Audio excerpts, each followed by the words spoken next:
Samantala, may ilang pamilya na ang maagang bumisita sa Manila South Cemetery. Ayaw kasi nilang makipagsiksikan sa maraming tao sa araw ng undas. Si Bien Manalo sa detalye live. Bien? Dayan, isang araw bago ang paggunita ng undas, ilan na sa ating mga kababayan ang bumisita ngayong umaga dito sa Manila South Cemetery para mag-alay ng bulaklak at magtirik ng kandila sa puntod ng kanilang mga yumaong mahal sa buhay.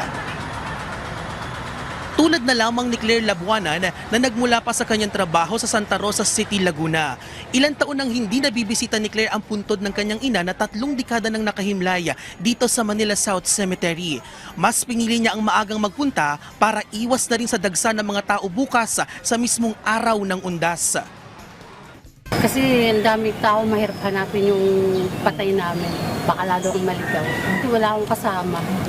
Mahirap din magsama pag ganito. Hindi ko nakabisado kasi ito ilang years na hindi nakapunta rin. 10 years na hindi nakapunta. Handa na ang pamunuan ng Manila South Cemetery sa pagdagsa ng mga bibisita sa undasa.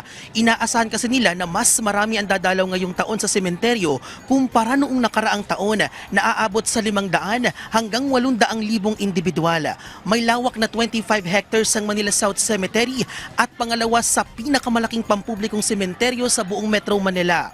May mga nakadeploy ng medical team, ambulansya at mga pulis sa loob at labas ng sementeryo. Meron ding e-trike at wheelchairs para sa mga senior citizen, buntis at mga PWD. Buhay na rin ang mga nagtitinda ng kandila at bulaklak. Ipinagbabawal naman ang pagdadala ng iba't ibang klase ng armas, matutulis na bagay, flammable materials, malalakas na sound system at mga alagang hayop.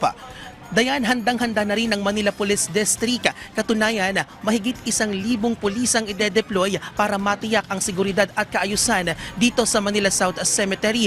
At dayan, paalala na rin sa ating mga kababayan, bukas ang Manila South Cemetery mula alas 5 ng umaga hanggang alas 7 ng hapon at hindi na rin pahihintulutan ng overnight stay dito sa sementeryo.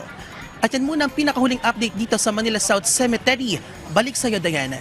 Maraming salamat, Bien Manalo.